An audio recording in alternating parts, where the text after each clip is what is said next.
Okay, the summer break is almost over. About 11 races left in the 2025 season. Two drivers at the peak of competition, separated by a mere 8 points for the World Championship. And all we care about is everything but the two McLaren drivers. So I don't know how to explain that. Maybe someone intelligent enough will tell me in the comments why we only care about anything but the two McLaren drivers when we do not know who's going to win the championship. And I know many of you are going to jump my throat and say, well, Lando Norris bottles it, et cetera, et cetera. The reality is 8 points is what separates them. There's 11 races left. Anything could happen. There's 3 sprint races left as well. So who knows what the heck could happen. But here we are, least bit interested in McLaren. So I want to talk to you about what is going on at Ferrari. And no, it's not Lewis Hamilton. I have left Lewis Hamilton analysis duties to my co-host, the extraordinaire Shez, who's not here today. Shez, of course, is saving babies and making millions because that's what he does on a day-to-day basis. Shout out to you, Shez. But I do want to kind of use this space to talk about Charles Leclerc. And really, this comes in the aftermath of what happened in Hungary. I mean, I could not have had a more roller coaster of a weekend. I went into Friday expecting nothing. And of course, Charles pulls out a magical lap on Saturday, perhaps one of his best ever, and puts it on pole ahead of the two McLarens, who I think if you were a betting man or a woman or a person who, if you bet on either of the McLarens, you probably lost money on Saturday. You probably just made it all back up on Sunday, though. So for Charles to start on pole on Sunday, lead for a good third of the race, or maybe even a little bit more, it seemed like at one point we had hope to kind of see him on the top step of the podium, but that was not to be. What was also not to be is that for him to be anywhere close to the podium, because after the second set of pit stops, everything just fell apart, which if you are a fellow Tifosi, this is not, sadly, a new story. It is what it is, right? As we say. And all we have is hopium, and hopium flows and flows and flows and flows. But I really want to explore the possibility of, is this sort of the end of the road for Leclerc? I mean, he is still a very young driver in his 8th season at Ferrari, but you could argue at the peak of his prime, if you will. And for F1 drivers, the windows are not that huge. I mean, you're seeing what Lewis Hamilton is struggling with, not really this year at Ferrari, but even the last couple of years. And the reality is you do not know when the window comes. And for Charles, it has felt like the window has hardly existed, barring maybe the first half and plus of 2022, if you were around there. And since then, it has not really felt like there has been anything in there that Ferrari could offer in terms of a championship-winning car. And really, even if you want to go pre-2021, I mean, that's almost as egregious in terms of not being able to give a driver the opportunity to be successful week in and week out. And so there's a question I've been asking myself, and I know a lot of Tifosi are asking this, especially the Lecfosi, if you will. Should Charles Leclerc leave Ferrari? I think your knee-jerk reaction is probably valid in that, what the heck are you talking about, Ammar? And where would he go? And listen, as a Ferrari fan, as a Leclerc fan, I do not want to entertain that question too, but it has become impossible to ignore it anymore. And I don't have answers, right? I mean, at the moment, there's nothing on the grid that represents an opportunity better than what he has at Ferrari. Even if you want to consider a Ferrari to be a good opportunity in terms of him winning a championship, there's really nothing right now at this moment in time. But as we know, the carousel, the driver silly season that is, spins in weird directions, and what might have been open now may not be open later. What might seem to be a bad opportunity now might be a wonderful place to be at. I mean, just look at McLaren, how they've turned things around a year ago, from a couple of years ago, I should say, and really from a year ago. Now they're just untouchable, really. And even if you had McLaren being competitive this year, I don't think many of us had them being untouchable. You would have expected Red Bull to be somewhere close enough to them, and really they haven't been anywhere. So, Formula One drivers' ultimate results, as far as their resume is concerned, has a lot to do with making the right decisions, as much as it has to do with driving on track and sort of being with the right team, right? And not making a decision is also making a decision. So the fact that Leclerc has chosen to stay at Ferrari just as much as they've chosen to have him, but it is a two-way street, right? I mean, we're seeing what's happening with Russell at Mercedes, which seems like a slam dunk. And yet, even as of today, as the summer break is closing, ain't no deal there, is there? So is Leclerc making his own bet in terms of becoming one of the brightest F1 stars to never be close to a world championship, let alone win one? And believe me, how painful it is, right? I'm sure for many of you that are Leclerc fans, Russell fans, Max fans, also Lewis fans, I mean, you're going to see one of the two McLaren drivers win the world championship, and I think all of us would join forces in saying that, you know, if it was our driver, they would have wrapped this up by, I don't know, by Singapore, maybe. Who knows? But really, I mean, this is the reality, and I cannot imagine how Leclerc feels seeing Lando or even Oscar, deserving as they may be in their own right, getting one. I really believe that that Leclerc needs to sort of look in the mirror and ask himself the question: is his loyalty going to cost him the opportunity to really be successful? So I want to talk about that. But before I get to that, I really want to just kind of, you know, put a ribbon, if you will. I haven't had the chance to do that with Hungary, and really it kind of all came through with this article that Ben Weinel put out, doing a deep dive analysis of all of the polls, 27 polls that Leclerc has gotten over the course of his career. And the dismal conversion rate that's been there. And so if you didn't know it, Leclerc's only managed to win 5 out of the 27 times that he's managed to put his car on pole. And this is a little bit of a glass half empty / half full situation in terms of how you want to look at it, right? So if you're strictly looking at, you know, 5 out of 27, you're a Leclerc fan, you're going to protect it. Protect his record, and if you are a non-Leclerc fan, or dare I say even a Leclerc hater, you're going to, you know, want to have to laugh at it. I don't really want to do that because, as we know, in racing and on race weekends, a lot can be made or lost, not only by the driver, but also the team, the circumstances, et cetera, et cetera. So that is a different conversation for another day. But what I do want to dive into is just sort of make this point of clarification, because I went through all the 27 polls that Ben Weinel lists, and what I did is I eliminated the 5 races that he did win. And so what you see here are all of the races where he's been on pole and not finished on pole, right?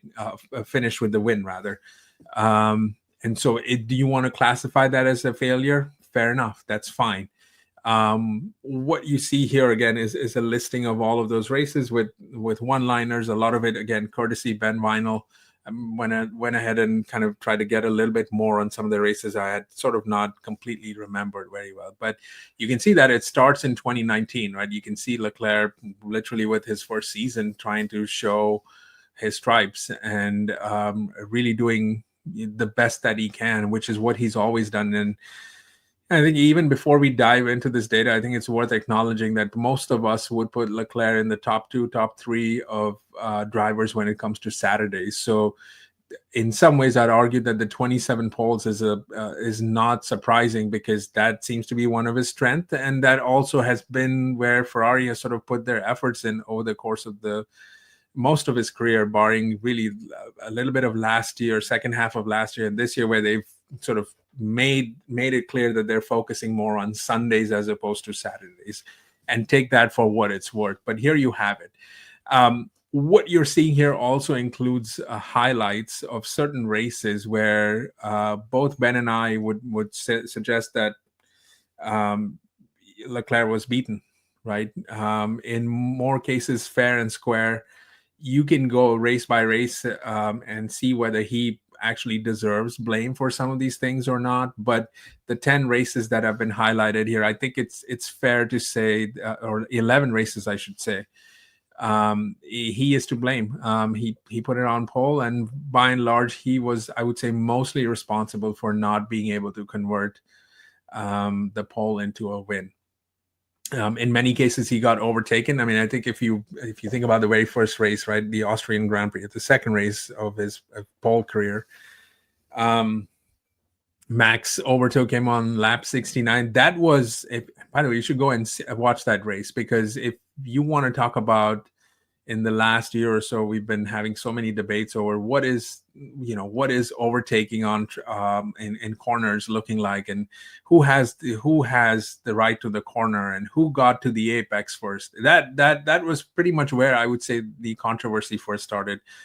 Leclerc came out on the losing end of that in lap 69. They had a really great battle, and one of the shame of not a Ferrari not being relevant is that we haven't been able to see more Max and Leclerc. That's sort of a battle that I think we would all love to be at. But anyway, 2019 Austria was the first time he was really on merit taken out by Max. A couple of races left in. A couple of laps left in the race, and so forth. And so you can kind of go down that list. There are times where he got undercut by his teammate. There was some unfortunate safety car / VSCs being deployed. I'd say there's some definite must blames in there that, those of you that are hardcore Leclerc critics will talk about 2021 Monaco. Crashing after setting the pole lap in Q3, not giving anyone else a chance to set one, but also consequently not being able to start the race itself, right? There's the famous 2022 French Grand Prix race where he spins and crash. Leclerc does, again trying to keep Max behind him. And then there are some more recent races. I mean, I think of 2024 in Belgium where he literally got breezed past by the two Mercs. It seemed like Mercedes had that day covered, and only the Russell DSQ group sort of led to a podium. And then, of course, Baku 2024 with the Piastri overtake. I'd argue the mini DRS helped a little bit with Oscar, but kudos to Oscar, credit to him for making the overtake work after the first round of pit stops, really never being able to look back, and then ended up finishing 10 seconds ahead of Leclerc. Every other race you see that's not highlighted in here, I think that you can kind of safely put it in the not his fault category, right? So what's the upshot of this, Ammar? Why are you sharing all of this? Well, I just wanted to stress that 27 poles, 5 race wins, only 11 times that you can point to him, right? So the 11 out of 27, that is a less than 50% ratio. Like, I would argue that, had Ferrari done a slightly better job of it, there would easily be 10 wins, if not more. And we can sit here and go back and forth on all of this. And I'm sure many of you will say, well, I can say that about Russell, or I can say that about Lewis, or I can say that. Fair enough. Yes, 100% agree with you. But my point here and sort of responding to Ben Vinal's article is that Leclerc is really not to blame with all of these. Like, there are failures that Charles has. He's certainly not without flaws. I would argue it's no different than any other driver, especially one that is competing or wanting to compete for a championship day in and out. So in that sense, is Leclerc to blame or not? I mean, you could pick up every other driver's resume and see that they have crashed out or trying to get a race win, or maybe made a mistake in pit strategy, et cetera, right? But if you look at the ones, the races here that are not highlighted, I mean, there are some egregious Ferrari errors, right? There is, Monaco from 2023 that is just not, 2022 that is just inexcusable. Where we go from a wet dry condition. Like, you should be able to win Monaco if you start first. Like, if you start like that, that's the success rate is just astronomically high there. But those of you that are Ferrari fans will remember that Leclerc got called too early compared to the Red Bulls, and then sort of the race was over there, right? And then there are other races where I would argue that there was no business for the Ferrari being anywhere close to being in pole position or winning state. I mean, literally, you could look at most of this resume, if you will, and say that, barring a few races here and there, the Ferrari didn't even deserve to be on pole. I mean, look at all the 2023 ones. That is the year, by the way, that Max Verstappen and Checo Perez won all but one race because the Red Bull was so dominant. I don't know if you remember, but Max was finishing like 30 seconds ahead of the next place finisher, and he wasn't even going that fast. And that was that dominant reason. So if you take out some of those polls that really shouldn't even be in there, the Charles Leclerc stat and the defense is far more emboldened, because it really isn't something that should be associated with him. But unfortunately, that's life, and so it is. So what do you want to make of this? Like, I don't know. I mean, to be honest, I don't know what to tell you. In a sense, this is again a glass half empty, glass half full situation. Would you rather have the polls and the joy of giving yourself a shot on Sundays by doing all the hard work on Saturdays? I think you would. But then again, when everything ends as painfully as it did in Hungary and has ended in painfully as, let's say, French Grand Prix 2022, right? I mean, I don't know. I just don't understand why we couldn't get more consistency from Ferrari. And 2025 is a great example of that. You finish last year in second place behind the McLarens. You are still nowhere to be seen, and that just makes no sense. So all of this is to say, and really ask the question that should Charles Leclerc be better and more selfish when it comes to his own self? I mean, Leclerc's connection to Ferrari is well documented. I mean, you can go back and read everything about the Leclerc Ferrari relationship. That is, he comes from the Ferrari Academy per se, but the relationship is far deeper than that, right? That includes Jules Bianchi. It includes, I mean, his own personal story. And so Charles has been shameless, I would say, in prophesizing his love for driving for Ferrari. And really, the joy that he has with it makes one envious. How could you not be? I mean, that is driving for Ferrari is the dream of every driver, Lewis Hamilton included, by the way, who couldn't help wax lyrical about the fact that he was jumping in joy when he learned that he was going to sign with Ferrari too. All of this is well documented. So I don't know. I can see why Leclerc wants to win with Ferrari. He's been asked on multiple occasions whether he would like to win a championship or whether he would like to win with Ferrari. And his answer has always been, I'd like to be able to do both, which is win as many races for Ferrari, but also win the championship. And I just don't think that those two things can coexist, because history is not in favor of him. I mean, there have been literally no Ferrari homegrown talent that have won. I mean, Gilles Villeneuve comes to mind as one great example of that, whose career and life actually ended in unfortunate circumstances. But then on the flip side, you look at the last two Ferrari champions, both Michael and Kimi didn't actually come from Ferrari either. And so I don't know that history is in Charles's favor as much as I know he would want it to be. And so the question is the loyalty warranted or not? Or is this going to be really peak Charles Leclerc in Ferrari, where he can dazzle and do magic on a one lap basis, but then there's nothing in terms of races, right? That he can really do. He can't. And so for me personally, 2026 is the year. We've been talking about 2026 being the year for Max, maybe for Russell, maybe even for Lewis. But the reality is 2026 is the year for Charles Leclerc. If he is not going to win next year, or not going to have a legitimate shot at winning the championship, he needs to leave. He just needs to leave. And by the way, this